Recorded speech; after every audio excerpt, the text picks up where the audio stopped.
Welcome back to Crimson Drive, driven by NASCAR. Roger Hoover now pleased to be joined by Crimson Tide defensive end, one of the most versatile players on the roster, Keeley. We're here at the Advantage Center, brought to you by LLH Healthcare, inside Saban Field at Bryant-Denny Stadium. And Keon, roll tide. It is certainly good to see you. How are you enjoying this 2025 season? Yeah, I'm definitely enjoying it. It's been a great season, a lot of great moments, but that's what it's about, just going 1-0 every week. So, yeah. We saw the Crimson Tide go 1-0 against South Carolina to close out the month of October, and you had the game-ending hit for Alabama. Walk us through that play. Yeah, I mean, just everything happens usually so fast. Just being on the sideline, being ready to, go out there, execute, do my job. And I remember lining up on the ball, looking, the ball snapped. I went, happened to do a power rush. And, I have such great players around me, Yanze, LT. Yanze did a great job, forcing the quarterback to bounce out. And basically it just happened to finish on the play, so it felt great. And especially against Lenora Sellers, that's a hard guy to bring down. Yeah, definitely a very elusive quarterback, so it definitely felt great to be able to bring him down. So that's awesome for Alabama. And you mentioned Yanze Pierre. He was the SEC Defensive Player of the Week the week before, a couple of sacks against Tennessee. How is his pass rush getting better as we go through the year? I mean, Yanze is probably one of the most versatile rushers that probably in all of college football. I mean, he's always been an elusive guy, really quick, shifty guy, but as of recent, he's really added a lot of power to his arsenal. So it's allowed him to be an extremely pass rusher. Very dynamic and unpredictable. So, I mean, he's really gotten better at his pass rush. Yeah, we've seen all you guys, it feels like, get better at that pass rush, get in the backfield. You've had the great play against South Carolina, some other great moments throughout the year. What are you most proud of as we talk kind of getting ready for November? I'm just more proud of our team's ability to always step up to the table, no matter what, step up to the plate and, hit home runs. That's what it's about. And those big moments, whether it's defense or offense, being able to make those plays, get to the next drive, get to the next play, and come out of those games with a win. I mean, that's probably what I'm most proud of, is coming out of a lot of big environments, where there's a lot of people in there that don't want you to win. But, we're Alabama, and that's what we do. So it feels great to come out of those big games with wins.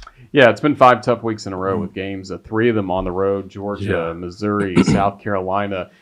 Do you enjoy almost the way this team has approached road games even more based on some of the adversity we've gone through the last few years? Oh, 100%. I feel with road games, it's a different mindset. Obviously, every week we have the mindset of defeating our opponent in a good fashion, but those road games are always a little bit of a different environment. There's no pats on the back. It's everyone against you. And when you go in those games, it's specifically you against that state.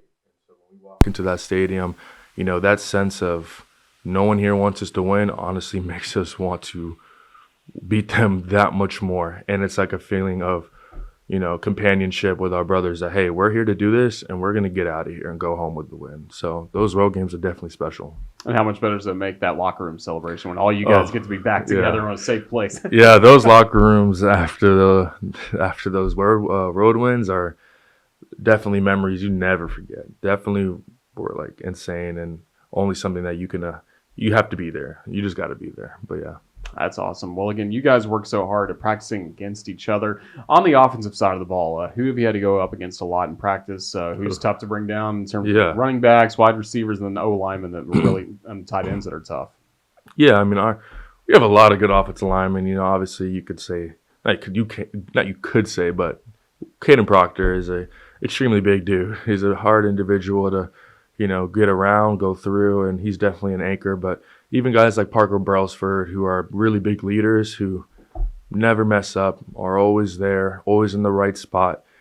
Guys like that can bring our offensive line together, and it's allowed for the whole line to be extremely productive and hard to beat. But, I mean, even in the tight end room, I mean, guys like Cuevas, who are just really great footwork, just know what they're doing all the time, can be able to get a good chip block off on you from time to time. They're really sneaky, but also in the pass game, a lot of our tight ends, especially this past week with Cuevas, So, I mean, those are some strong rooms that we have on our team for sure. And we've seen this offense kind of do some different things in terms of the blocking schemes, different things like that. You guys have to practice against that, so I imagine that makes it even tougher. Yeah, I mean, it's practicing against the offense is not easy, and they're a well schemed team, or we are a well schemed offense. They just do a lot of stuff. Coach Grubb is not scared to call anything, and so I think that's a strength for our team, obviously. But when you go up against them, I mean, anything could happen, and I know you could see that with Caden Proctor getting the ball. You You think know, he's going to get in the end zone by the end of the year? of course, I have faith in anyone that Coach Grubb puts in the backfield to get in the end zone, but especially that big of a guy. I mean, it's bound to happen. But yeah, our offense is definitely a very successful, well schemed team or well schemed offense. And then as one of the D linemen on this team, how tight is that group? How competitive is that group in practice and then during ball games? Yeah, I mean, the defensive line is, I mean, I might be biased, but I think is one of the most, if not the most close-knit group on our team. I mean, that might be my biased opinion. I'm the D lineman, but I think it's just a big brotherhood in there, but also a big thing is holding each other accountable. I think the room is extremely, big on accountability.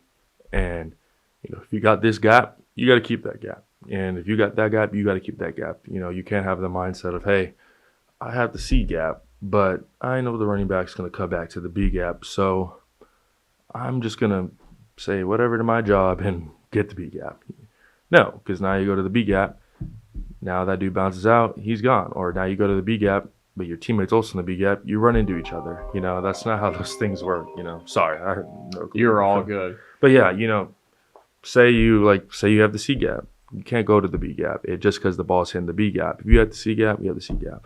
And so being accountable is a really big thing in that room. But also on the other end, just being brothers at the end of the day, we know when it's time to line up the mood to be able to, hey, like, that was a good play. But we're never, complacent. We never want to sit there. You don't want to get too many pats on the back. It's not about what you do right now. It's about what you can do the next play consistently. So. And that's paid off in some of your opportunities for Alabama. Let's back it up a little bit. First of all, tell us where you're from. I'm from Tampa, Florida. Well, really born and raised in St. Petersburg, but Tampa, Florida. I went to high school, Berkeley Preparatory School, and yeah, it was an amazing experience. Amazing experience. Great high school football in that town. I mean, that had to make you better. Oh, I mean, definitely. I've gotten to play some of the best talent in all of the country in high school, as well as a lot of players that have transitioned to college and done extremely well, multiple times in high school. So the competition in Florida is unmatched and has definitely allowed me to better my game. Yeah, absolutely. When did you really decide to focus on football? I decided to focus on football, I think, around ninth grade. I think for a while, I always knew I was better at football, but I always kind of also really loved basketball. I don't know about love, but I really liked it, and I happened to play on some really successful basketball teams, but really successful basketball teams with a lot of great players. But I basically knew once I got my first offer around ninth grade that football would more than likely be my destination. Yeah. Do you enjoy the recruiting process when you're hearing from all these schools all over the country? I definitely did. Definitely a lot of hard decisions. Recruiting is just one of those things that are extremely, left and right with your mind. But it's a blessing. It's one of those decisions is like, it's a big decision. And so obviously anyone who goes through recruiting in any sort of fashion, whether that's in sports or not, it's a big thing. So it definitely was. But it was a blessing for me. I'm extremely grateful to even have the opportunity to be recruited. So, what made Alabama stand out? I mean, it's Alabama. I think it kind of sells itself from the expectation of being great to the past, success that this team has had, the history, the amount of coaches that have come through this program, developed, and I think that just speaks for itself. It's Alabama. I don't think there's a lot of recruiting needed to be done. But yeah, it's Alabama. Did you get a chance to come here? Any camps or anything, or official visits? I never had gone to a camp. I definitely took my official visit. I had been a few times, and always my visits were always amazing. I remember the Iron Bowl.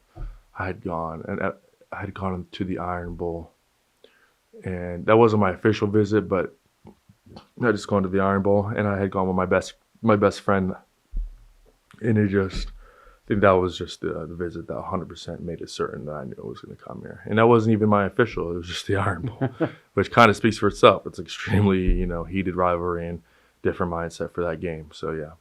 So you make your decision to come here to Alabama, I believe, redshirted in 2023. So you're part of Coach Saban's final teams, and now you're part of the first teams for Coach DeBoer. Just first of all, with Coach Saban, how special was it to get to be in those meeting rooms with him, maybe in the locker rooms with him, for what turned out to be, again, his final year? Yeah, Coach Saban is an extremely legendary persona, legendary person, but a person that expects greatness and perfection always. There's always something you can work on, and that's really with our whole staff now as well. But Coach Saban, obviously being a well tenured Alabama coach, extremely well proven and extremely successful.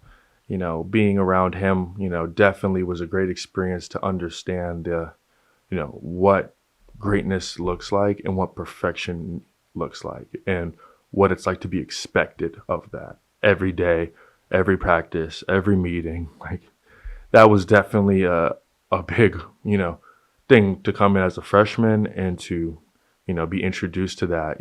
He definitely was a coach that expected perfection and the best out of you, but he knew how to do it in ways that, that made you, understand, like, hey, this needs to be done, but like, we're here to support you and we want you to be great, but we're not gonna, this takes time. And, once you do it, it's going to pay off. So. And it's paid off for you. And you have been used in some different roles, even if we go back to 23 when you were a redshirt for a freshman.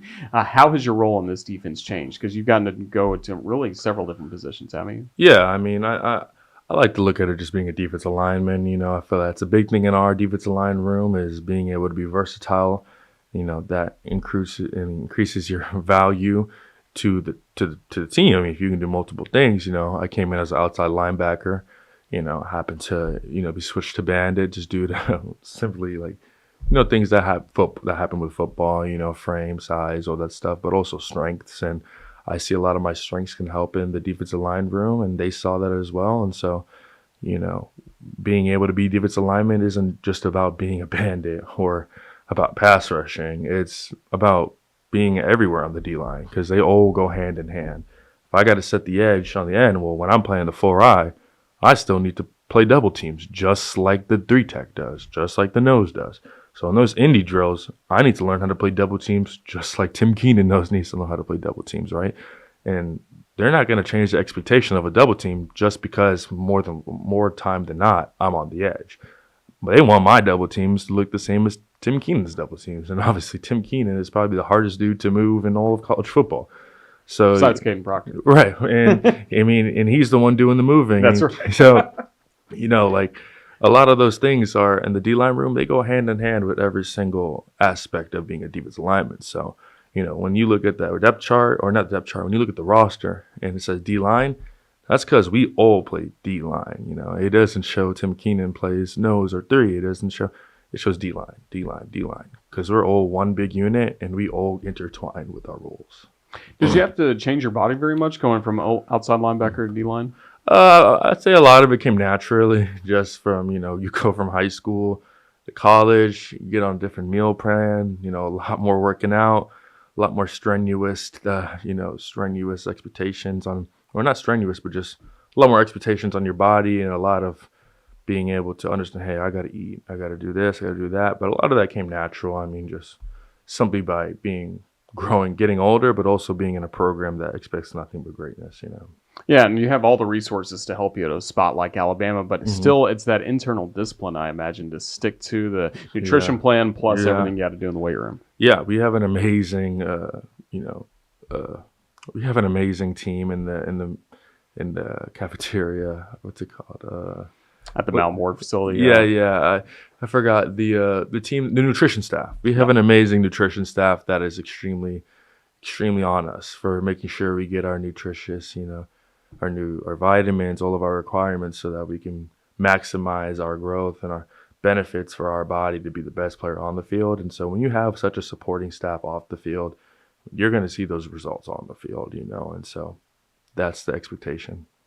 It was really fun for the Alabama-Tennessee game a few weeks ago. We saw Coach DeBoer more fired up coming out of the tunnel than we had ever seen him before. Yeah. Was he that fired up in those moments before the doors opened? 100%. Coach DeBoer has definitely stepped into. I mean, he's been like this, but he's 100% started to show it. Walking through the tunnel, things like that. We've seen this from him for a while. We know he's always been riled up and extremely motivated for every game, of course. But I mean, especially this season. I mean, he's always expected nothing but perfection, obviously. But you guys are starting to see that now through his emotions, and I mean, we've seen it. But it's good that everyone's started to see it as well, because that's our coach, and he does that every day at practice. He does that every day, and I'm happy to have that as my coach, because there's nothing better than seeing Coach DeBoer get riled up, because I know you guys see him as probably one of the nicest dudes. I mean, maybe like with his interviews and at all these conferences, but I mean, hey, he's a coach at the end of the day. He's going to let you know when you need to get better, and if that's not the standard that he wants you to play at, I mean, it's basically like he's like another. I mean, he also has a standard of Nick Saban. Like, he knows the program that he's at, and he's an amazing coach, and I love what he does, and I'm just really thankful to have him as a coach. And you love that black hoodie.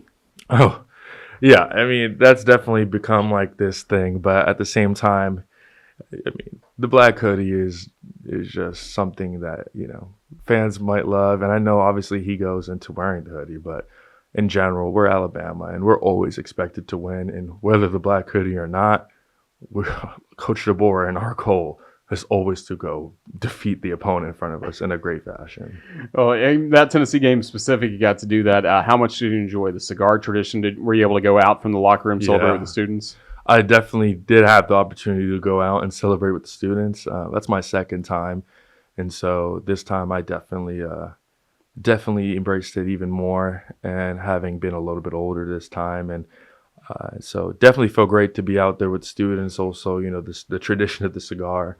I always remember, like, late in the games in those fourth quarters, once we've done what we needed to do, obviously the game's never over, but once we put ourselves in the best likely position to win the game, you can just start to see the smoke fill the stadium. And you could smell it. I remember in the Tennessee game, that last drive when we held them to that goal line stand, the whole stadium was full of smoke. I mean, you were on the sideline, and that was like a drive. That wasn't like obviously they were going tempo. So, I mean, guys are catching their breaths, and the whole stadium is filled with cigar smoke on the sideline. I'm smelling it too, and I'm like, dang, like these dudes are out here are on a goal line stand, and the oxygen is filled with cigar smoke. So that definitely is a part of the tradition, but it makes it just that much more better.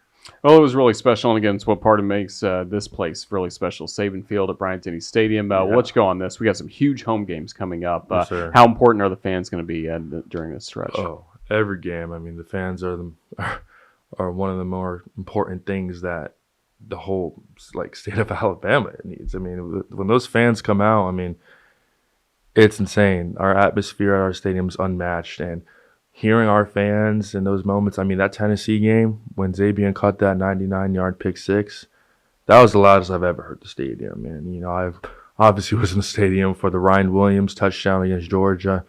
But when our fans are, I mean, they always are. Not but as if they aren't. They always are. I'm just letting you know, our fans are so important. And it's honestly a thing that, obviously gets us riled up. We're always riled up to go play because that's our mindset. But, I mean, like I said, away games, there's no pats on the back. But when you're in a home game and this is our home, we're not going to let nobody come in front of our fans. And, we don't want to let anybody come in front of our fans and disappoint them. We're here to show out, but also be disciplined and win every single game. And those fans definitely help us. Doing a good job of it during your Alabama career. Keon, Keeley, appreciate your time with us here today on the Crimson Tide Sports Network. All the best the rest of the year. Thank you. Yes, sir. Thank you. Roll Tide.